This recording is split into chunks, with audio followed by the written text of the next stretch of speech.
If someone told me I'd fall in love with the guy who once humiliated me in front of an entire lecture hall, I would have laughed, cried, or both.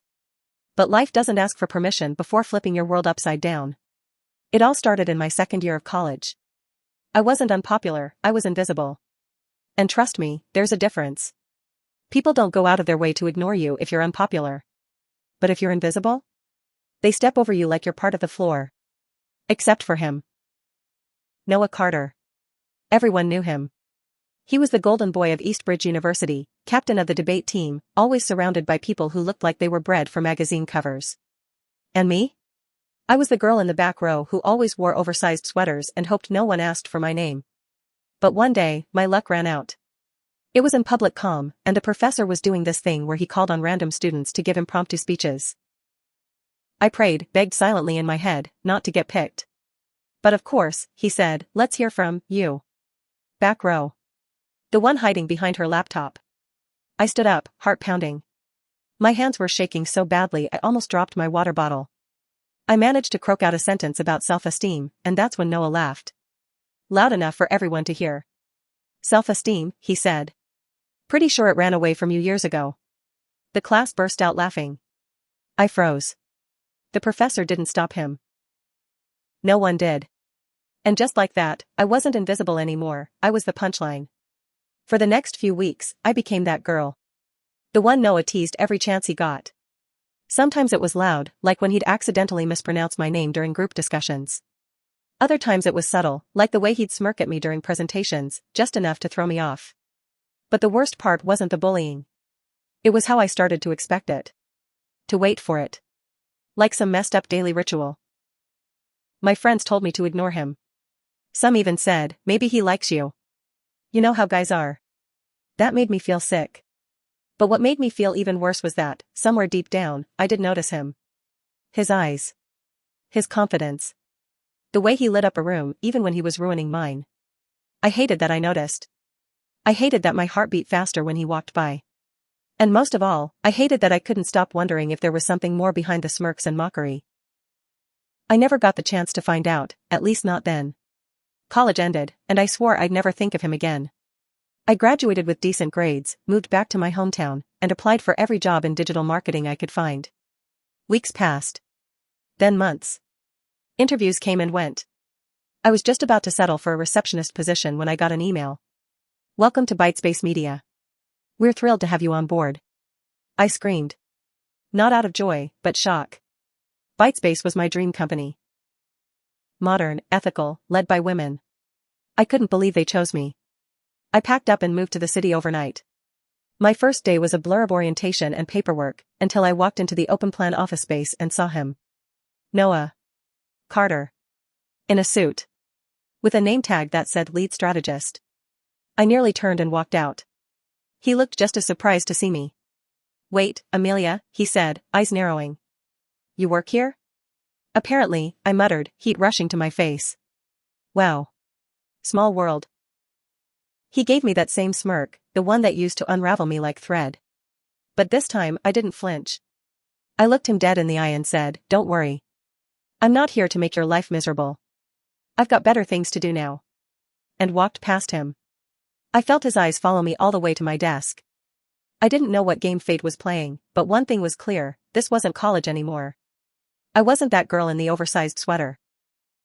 And if Noah Carter thought he could pick up where he left off, he was in for a very rude awakening. Or so I thought. Because the next morning, he dropped a coffee on my desk and said, you like hazelnut, right? I blinked at him. Are you being nice? He shrugged. Maybe I'm trying to make up for being a jerk. Or maybe you're just bored. Maybe, he said, with that same irritating smile. But maybe not. That was the moment everything changed. Because for better or worse, we were stuck in the same office now. And something told me this was just the beginning. Working with Noah was like playing emotional ping pong with a shark in a suit. One day, he was polite, almost charming. The next, he'd snap at a junior associate in a meeting, or undermine my ideas in front of the team. And yet, when no one was looking, he'd slip me coffee or quietly fix a bug in my deck before a big pitch. It was maddening. I wanted to hate him. I wanted to file a complaint and demand to never share air with him again.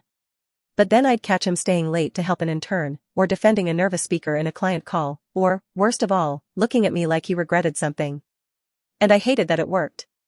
I hated that I was softening. Our boss, Lena, had a sharp eye and no tolerance for drama.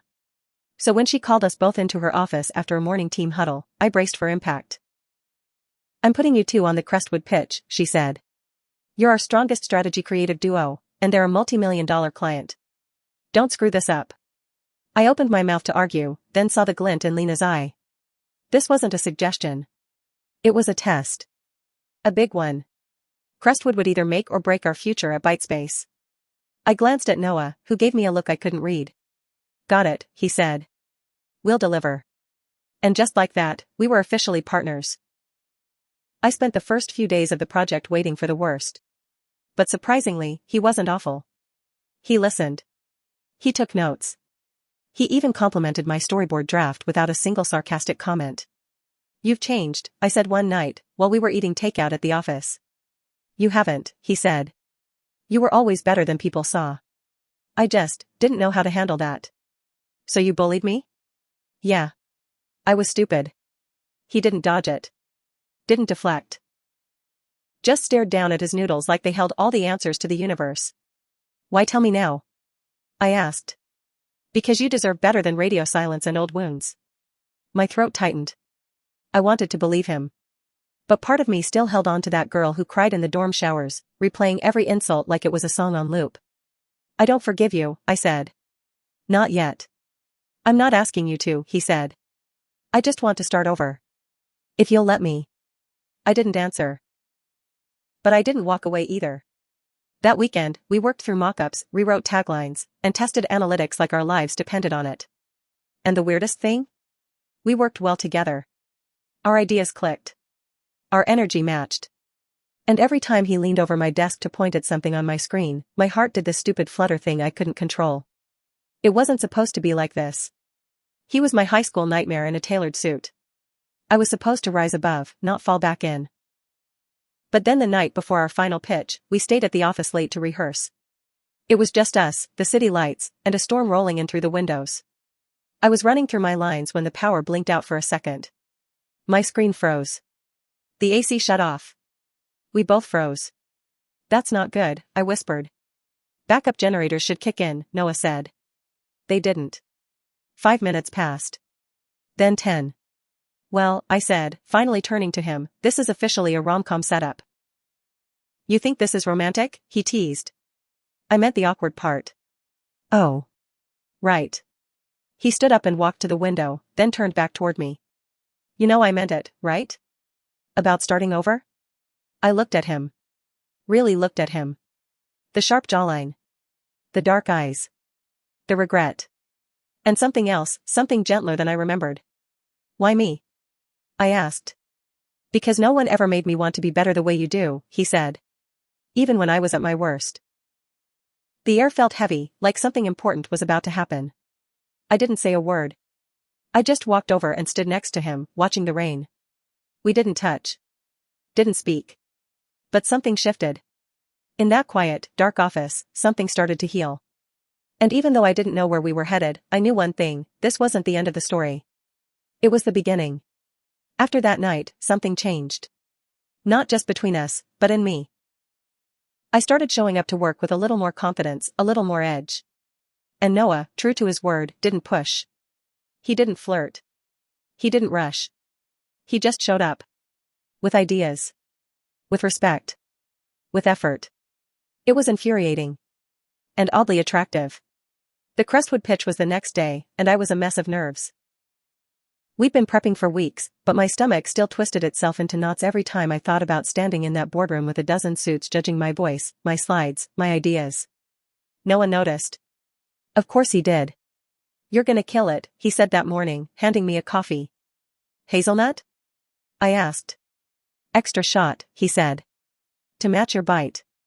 I rolled my eyes, but I smiled. And when we walked into that boardroom together, shoulder to shoulder, I didn't feel small. I felt like I belonged. The pitch went better than I could have imagined. Our presentation was seamless, our data airtight, and the client visibly impressed. At the end, one of the Crestwood execs leaned over and said, "You two make a great team." I glanced at Noah, and he was already looking at me. Not with a smirk. With something softer. Like he saw me. Really saw me. And I hated how good that felt. A week later, we got the email, Bytespace landed the Crestwood account. It was a massive win, the biggest in months, and Lena called us both into her office to celebrate. You two, she said, are officially my golden duo. Promotions are on the table. Keep this up. Noah looked stunned. I think I was too. As we walked out, he bumped my shoulder. Golden duo, he said. Who would have thought? Definitely not me, I said. But the truth was, I was proud of us. Of me. Of what I'd become. That night, the whole team went out to celebrate. Drinks, dancing, neon lights. The works. And somewhere between my third mocktail and Noah pulling me into a slow dance just to tease me, I realized something terrifying. I liked him. Like, really liked him. Not just because he'd changed. But because I had. Because the girl he mocked in college wouldn't have looked him in the eye like this. Wouldn't have challenged him, matched him, made him laugh until he choked on his drink. We weren't who we used to be. And maybe that's why it was working. The night ended with a quiet walk back to our building. We lived 2 floors apart, something I'd only recently learned, and our elevator ride felt like something out of a movie. Silent. Charged. Waiting. When the doors opened on my floor, I hesitated. He noticed. You okay? He asked. I nodded. Just thinking. About what? About how complicated feelings are when history's involved. He leaned against the wall. Want me to simplify it? Try. He stepped closer. I like you, Amelia. Present tense. I went to bed that night with a head full of what-ifs. But they didn't scare me anymore. Because for the first time in a long time, they weren't all bad. Some of them felt a lot like hope. Things between us didn't turn into a full-blown romance overnight. In fact, the more the team teased us about being work soulmates, the more determined I was to keep things professional. Noah respected that. Too much, if I'm being honest. He kept his distance, never crossing a line, never pushing. It made me want to scream. Because I couldn't stop thinking about him. Not the college version. The one in front of me now. Who asked my opinion in meetings? Who backed me up without question? Who made the worst days bearable and the best ones unforgettable? Then came the charity gala. Bytespace was sponsoring a Tech for Good initiative, and Lena insisted our department show up looking like the future of innovation. I spent 2 hours getting ready, finally settling on a sleek black dress that made me feel powerful and just a little dangerous. When I walked into the venue, I expected polite nods and maybe a few compliments. I did not expect Noah's jaw to literally drop. Well, he said, blinking. You look like you invented gravity. I laughed, despite myself. That's one of your weirder compliments. Still true. We spent the night weaving through conversations and networking with investors. At some point, I lost sight of him and found myself cornered by a sleazy junior partner from another firm who clearly didn't understand boundaries. Before I could come up with a polite way to escape, a hand slid gently around my waist. Hey babe, Noah said smoothly, sorry I took so long. The guy's eyes widened and he backed off instantly. I turned to Noah, eyebrows raised. Babe? Sorry, he said, stepping back. I figured it was the fastest way to get him to stop. You were right, I muttered. Thanks. Anytime. He started to walk away, then turned back. Unless, you want me to say it again. I stared at him. Noah. What? He said with a grin. I'm kidding. Except I didn't think he was. We ended the night outside under string lights, with soft jazz playing in the background and the city skyline glowing like a dream. I don't know what possessed me to say it. Maybe it was the wine. Maybe it was the dress. Maybe it was just finally admitting the truth. I used to hate you, I whispered. I know. But I don't anymore. He looked at me. Really looked. I know that too. I still don't trust how you make me feel. That makes 2 of us. So what do we do? I asked. He stepped closer. We take our time. We rewrite the story. We stop being scared of the ending. And if we mess it up? Then we'll fix it. Together. It wasn't a declaration. It wasn't a kiss. But it was something. Something that felt real. Tangible. Like maybe the story that started with humiliation and pain didn't have to end there. Like maybe, just maybe, we were finally on the same page. And for the first time since college, I didn't feel like the background character in my own life. I felt like the main one. The one rewriting everything. The weeks that followed felt like walking a tightrope with no safety net. Every glance between us carried weight. Every conversation danced on the edge of something more. And still, we kept it professional. Barely. Until the day Bytespace announced the expansion. 2 new departments. A handful of leadership slots. Everyone buzzing about who'd get promoted. Lena pulled me aside after our Monday meeting. "You're on my short list," she said. "But so is Noah." My stomach dropped. Of course he was. We were the golden duo, after all. But this promotion wasn't just a title. It came with a raise, authority, and most importantly, a seat at the table I'd worked years to earn. "Don't let it ruin your momentum," Lena said.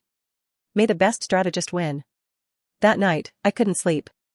My brain played out every possibility. If he got it, I'd be happy for him. Right? If I got it, would he still look at me the same way? I tried not to let it show. But the next morning, Noah showed up with 2 coffees and a weird look on his face. "Lena talked to me," he said.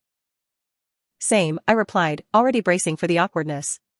"She told me we're both in the running." "Yeah. She told me that too." We stared at each other for a second.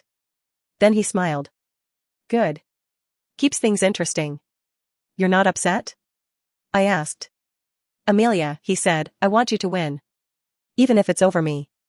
That wasn't what I expected. Not from the guy who once made a joke of me in front of a crowd. But this was a different Noah. One who understood what ambition looked like on someone else. And didn't feel threatened by it. "Thanks," I said quietly. "But don't think I'll go easy on you." Wouldn't dream of it. The next 2 weeks were intense. Presentations.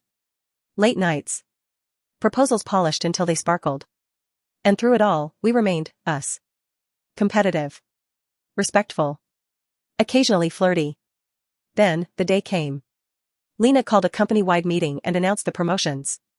"Please congratulate Amelia Price," she said, Director of Strategy and Innovation.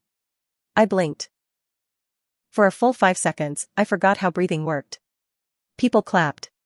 Someone whistled. And then I looked at Noah. He was smiling. Proud.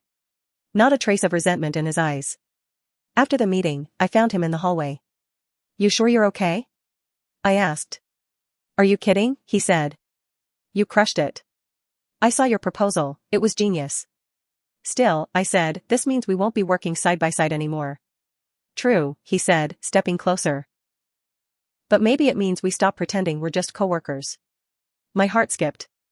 "What are you saying?" "I'm saying I want to take you to dinner. No work talk. Just us. If you're ready." I didn't hesitate. "I am."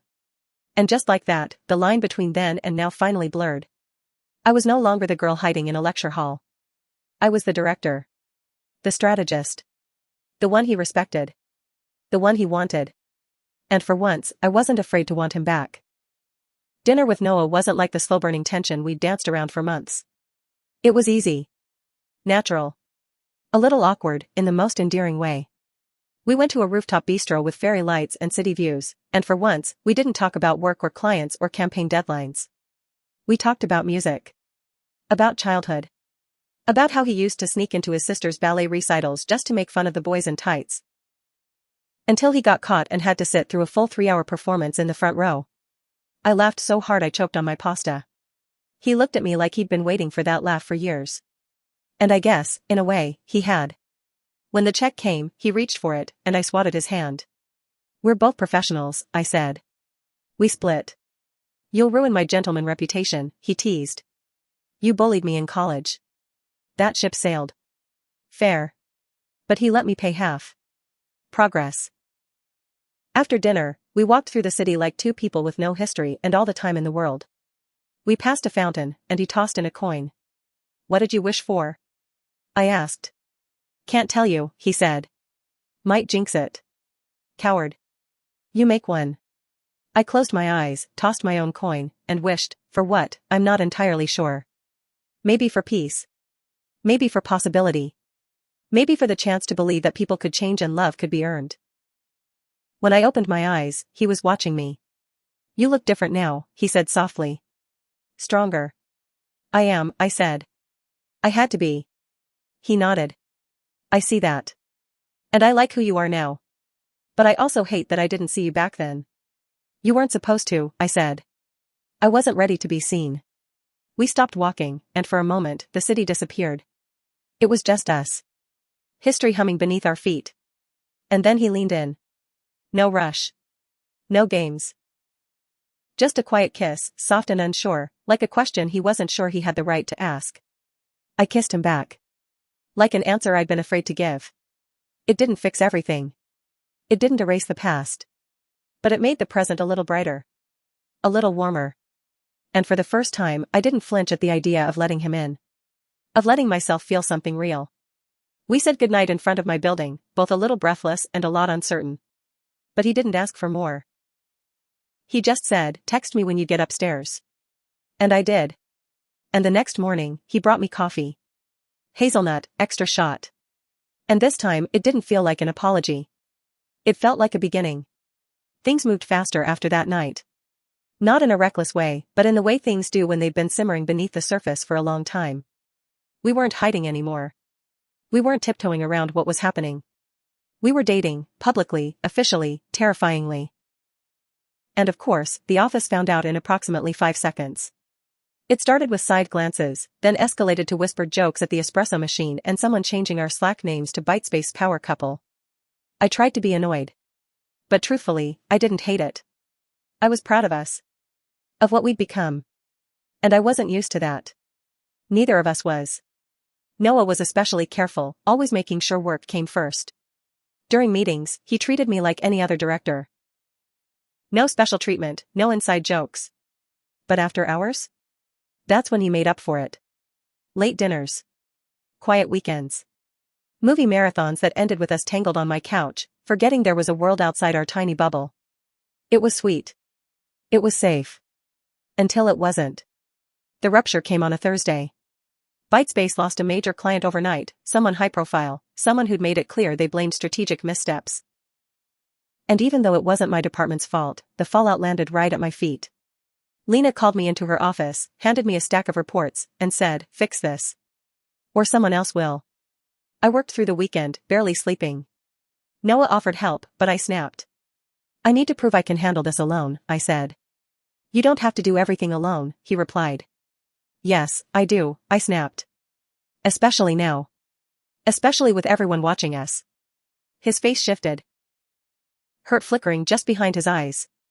So that's what this is? A liability? That's not what I said. But it's what you meant. The silence stretched between us like a fault line. And when he left my apartment that night, he didn't kiss me goodbye. I told myself it was for the best. That I needed space to fix this mess. But lying in bed at 3 a.m., surrounded by spreadsheets and failure, all I could think about was the way he looked at me, like I'd just proven all his worst fears right. The next day, I presented a revised strategy, saved what we could, and restructured the team. It wasn't perfect, but it worked. The bleeding stopped. Lena nodded in approval. You did it, she said. I should have felt proud. I didn't. Because I did it alone. Again. And all I wanted, the whole time, was for him to be there when it was over. But I'd pushed him away. Just like I used to do with everyone. So that night, I stood outside his building with my phone in my hand, debating. And finally, I called. Hi, I said when he answered. I fixed it. I know, he said. I heard. And I'm sorry, I said. For pushing you away. For making you feel like you were a threat to my success when you've only ever helped me grow. Silence. Then, I miss you. My heart cracked a little. Can I come up? I asked. Door's already unlocked, he said. And that's when I knew. I didn't need to do everything alone. I never did. I just had to let the right people in. And he'd been the right one all along. I walked into his apartment like I was stepping onto a stage I wasn't sure I belonged on anymore. It was quiet, warm, and exactly the same, and yet everything felt different. He was sitting on the couch, hoodie sleeves pushed up, glasses on, laptop still open like he'd tried to keep working but gave up halfway. He looked up when I came in, and for a second, we just stared at each other. No clever lines. No shields. Just the weight of everything between us. I sat beside him. Not too close, but close enough that he didn't have to move far when he reached over and closed his laptop with a soft click. "You look tired," he said. "I am. Want to talk about it?" I shook my head. "Not the work stuff. Not tonight." "Okay." I waited a beat, then said, "I've always been scared of needing someone." "Why?" "Because needing feels like weakness. And when people know what you need, they can hurt you easier." He was quiet for a long time. Then he said, "I hurt you. Back then." I didn't even understand why. But I did. I didn't correct him. I let the truth sit between us. "But I need you now," I whispered. "Not because I can't survive without you. I can. I proved that. But because I don't want to do this, life, work, everything, without you in it." His expression cracked open, and something raw flickered across his face. Relief. Regret. Love. "I was so scared I'd ruin this," he said. "That I wasn't enough for who you are now." "You are," I said. "You always were. I just didn't know how to let you in." He pulled me into his arms, and for the first time in years, I didn't flinch at the vulnerability. I leaned into it. Into him. We didn't say much after that. We didn't need to. That night, we curled up on the couch like it was the safest place in the world. He played with my hair absent-mindedly while I dozed off against his chest, and when I finally fell asleep, it was with a calm I hadn't known in years. A calm that didn't come from fixing things or being in control. It came from choosing someone, and knowing they chose you back. When I woke up the next morning, the sun was barely peeking through the blinds. Noah was still asleep, one arm slung over me, breathing slow and steady. I watched him for a moment, heart full. This wasn't how I expected my story to go. I thought love came easy or not at all. I thought the ones who hurt you once would always be villains. But people grow. And sometimes, so do their second chances. We had a long way to go. There would be more late nights, more arguments, more learning how to unlearn the pain we both carried. But I wasn't afraid anymore. Because I knew, without a doubt, that we'd figure it out together. And that made all the difference. A few months later, we were back where it all began, on the Bytespace campus, presenting a joint project to a crowd of fresh interns and junior staff. It was surreal. To be standing on the same kind of stage I used to shrink from, with the man who once laughed at my voice now watching me like I hung the stars. "Let's give it up for Amelia and Noah," the program head said as we wrapped, applause echoing through the room. We stepped off the stage, and I could feel eyes following us, curious, inspired, maybe even a little envious. "Do you think they know?" I asked him under my breath. "Know what?" he said, feigning innocence. "That the office power couple used to be enemies?" He grinned. "Let them guess. Keeps things interesting." As the crowd dispersed, one of the interns, a girl with round glasses and a nervous smile, approached me. "Hi," she said. "I just wanted to say, you're kind of a big deal to me. I watched you speak at that summit last year and applied here because of it." My throat tightened. "Thank you. That means a lot." "How did you get so confident?" she asked. I glanced at Noah. He was pretending not to eavesdrop, but the smirk gave him away. "I didn't," I said honestly. "I just got tired of letting fear decide who I was allowed to be." She nodded slowly like she was memorizing every word. After she left, Noah turned to me. "That was hot," he said. "You really know how to steal a spotlight." "I didn't steal it," I said. "I earned it." "Damn right you did." That night, we celebrated. Not with champagne or crowds, but with takeout and a couch and our cat, Pixel, curling up in my lap. Life had changed so much. Promotions. Panels. Joint features in startup magazines calling us the brains and branding behind Bytespace's new creative direction. But the biggest change wasn't public. It was personal. I didn't wake up afraid anymore. I didn't count the number of times I had to prove myself or brace for the next wave of judgment. I had built something solid. With my work, with my confidence, with him. And that foundation? It was everything. One night, while we were brushing our teeth, he looked over and said, "I know we joke about the enemies to lovers thing, but I'm sorry for how I started our story." I wiped foam from my mouth. "It's not about how it started. It's about how we rewrote it." He smiled. "Well, for the record, I'm glad you didn't write me out completely." "Please." "I almost did." "Almost," he echoed, stepping closer. "But not quite." And then he kissed me, minty, messy, perfect. In the end, we weren't the couple from the movies. We were something better. Real. Flawed. Fierce. And as I lay beside him that night, staring at the ceiling we'd painted together during lockdown, I realized something.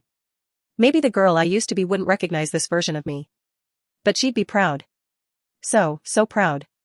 Because I'd become everything she was afraid she couldn't be. And then some. We didn't have a fairy tale ending. Not in the traditional sense. There were still bad days, weeks where the workload buried us, where we snapped at each other over silly things like forgotten groceries or missed texts. There were late-night arguments that ended in exhausted silence and mornings where we pretended everything was fine just to make it through a board meeting. But that was real life. And the beautiful thing was, we kept showing up. For each other. For the messy parts. For the parts no one posted on social media. The world saw the polished photos, the interviews, the titles. They didn't see the nights we ordered pancakes at 2 a.m. because neither of us could sleep. Or the way Noah rubbed circles on my back when I panicked before a major pitch. Or the time I stood outside a cafe in the rain because he'd forgotten our anniversary, only for him to burst through the doors 5 minutes later with a box of churros and a tear-streaked apology and a paper crown from the dollar store. "You said you didn't want flowers," he'd said. "So I got you fried sugar and a throne instead." I'd laughed until I cried. That was us. Honest. Stupid. Soft in all the places we used to hide. One night, I came home to find him pacing in the living room, a velvet box in his hand and panic in his eyes. "I know you hate big gestures," he blurted. But I couldn't wait. I blinked. "Wait for what?" "To ask," he said, opening the box. Inside was a ring. Simple. Elegant. Mine. "You're the smartest person I know. You make me better. And I love you in every timeline, even the one where I was too dumb to see it. Will you marry me?" I didn't cry. I laughed. Loud and happy and a little delirious. "Of course, you idiot." We got married in a small ceremony in the woods, barefoot and surrounded by fairy lights and the 3 people who'd seen us at our worst and still stuck around. No ball gown. No choreographed dances. Just vows written at 2 a.m. And whispered like secrets we'd been keeping for years. And when I looked at him that night, husband instead of bully, partner instead of enemy, I thought about that girl in college. The one who hid in bathrooms. The one who hated the sound of her own voice. She never would have believed this future. But I did. I lived it. I earned it. And I loved every imperfect, unbelievable second of it. Because sometimes the best revenge isn't rising above. It's building a life so good, so full, that the past has no room to haunt you. And sharing it with the last person anyone expected. Especially me.